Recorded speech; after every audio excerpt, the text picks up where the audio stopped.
Bago tayo magsimula mga audits, nais ko muna kayong batiin ng maligayang bagong taon sa inyong lahat.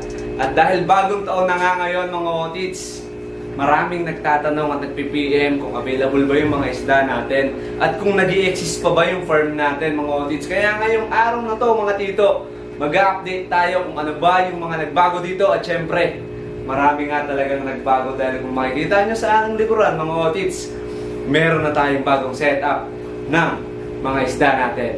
Bago tayo mga audits pumunta sa pandigmaan nating setup doon, nandito muna tayo sa backyard natin kung saan meron tayo ditong dalawang ref tub na punong-puno ng mga isda. At pagpasensyahan nyo na mga audits dahil sobrang daming kalat ngayon dahil nga may bago tayong setup.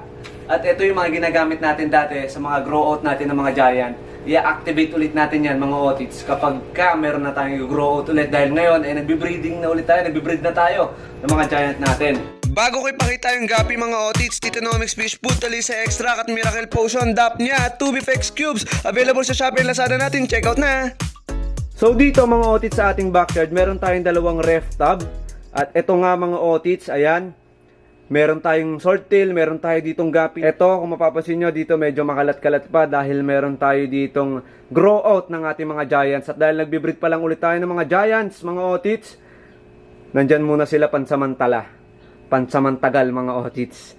At go-grow out ulit natin yan kapag lumaki-laki na yung mga giants natin. Pero dito muna tayo mga audits sa dalawang ref tub na to dahil nakakatuwa lang mga audits dahil sobrang daming isda talaga. At ang nakakatuwa lang mga audits, meron tayong nabuong bagong strain ng gapi dahil noong mga nakaraang taon, siguro mga March or April yon, meron kaming nasandok dahil dati grow out din to ng beta tapos may mga gapi na kasama dahil maliliit, hindi pa nakikipag-away sa ibang isda yon. Nasandok namin yung singa ata tapos tumalon dito kasi tab to ng mosaic, tumalon siya dito at hindi namin namalayan, halos mag-iisang taon na rin ang nakalipas, mag-iisang taon na, ilang generation na rin kasi ang daming fry kung makikita nyo siya. At ito parang nakabuo nga tayo ng bagong strain. Ito mga audits, makikita nyo talaga na pinagbangga yung Singa Blue at Tiger Mosaic na gapi.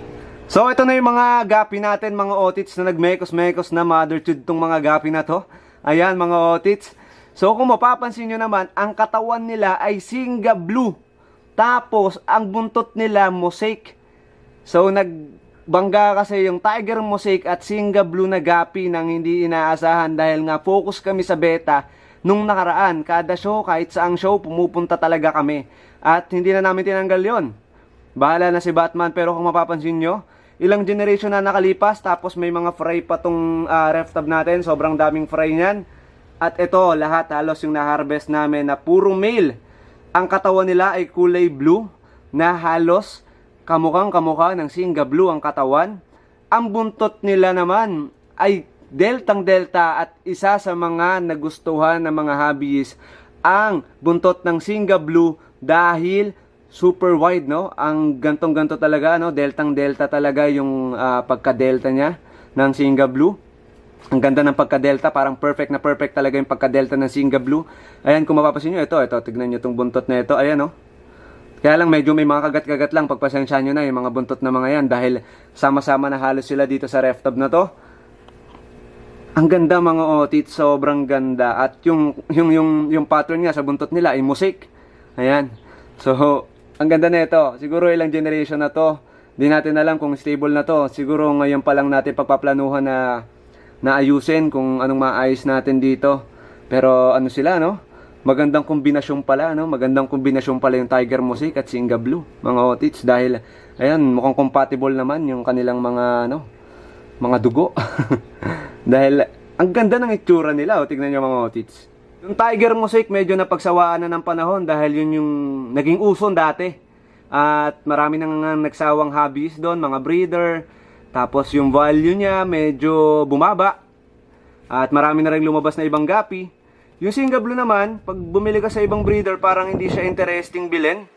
Dahil parang yung kulay niya hindi ganun ka-attractive. Pero isa sa nagpaganda sa kanya, yung buntot niya talaga, no? Pero nung pinagbangga, ewan ko na lang, pag inilawan pa to mga audits, ang ganda niya.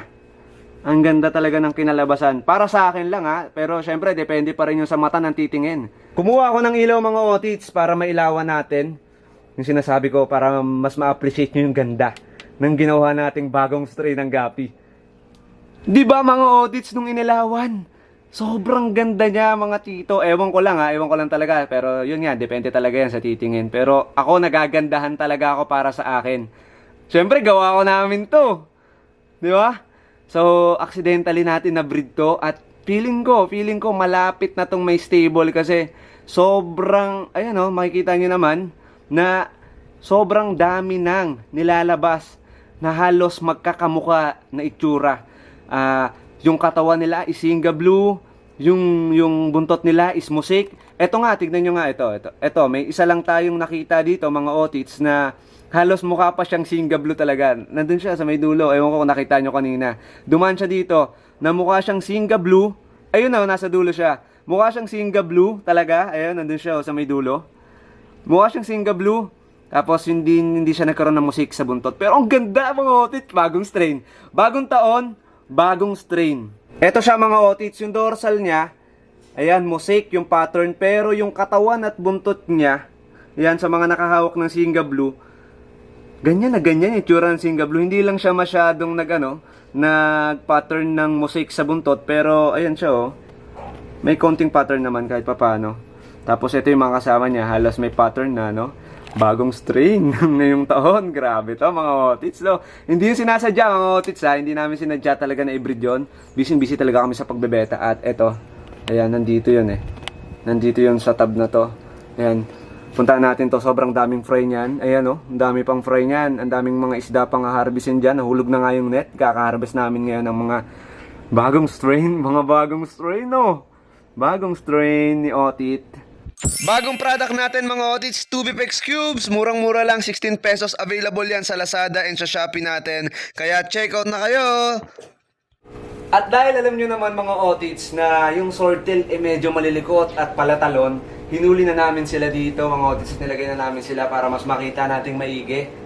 Kung kanina mga otits malinaw pa yung tubig, pero ngayon makikita nyo naman pagkatapos ng gera. Dahil sobrang lilikot na mga swordtail hulihin mga tito, ganyan na itsura. Halatang halatadong hindi masyadong nawa-water change. Pero buhay na buhay at madami sila. Bali marami pa, ayun oh. Marami pa doon. May tumatalon-talon pa kanina. Nagulat, ayun oh, marami pa doon. Ito oh. Meron pa dito mga otits, biglang nawala. Ayun oh. Ayun. Gumalaw yung tubig. Meron pa dyan. Di pa namin masyadong nahuli dahil lumabo na nga yung tubig. Pero sobrang dami pa dyan. At ito nga mga otits, bigay sa atin ng isa sa mga baliw na breeder na napuntahan natin sa Las Piñas. At ngayon sobrang dami na nila. Comment down below nga kayo mga otits. Ang alam ko pineapple to na swordtail, pero not very sure. Kaya comment down below na lang kayo kung alam nyo kung anong strain to ng swordtail. So bali binigyan nga tayo ng baliw na breeder sa Las Piñas. At itong mga breeder na to, itong malaki tsaka ito, ayun yung breeder na ginamit natin. Bali 3 yung binigay sa atin at naparami na nga natin sila. Bali meron pa dito mga otits. Nandito pa yung isang lalaki kaya lang medyo hindi na natin sila mahuli. Mukhang kailangan na natin tong i-drain. Ayun kung makikita nyo doon sa may ilalim, may lumalangoy-langoy na isda, di ba?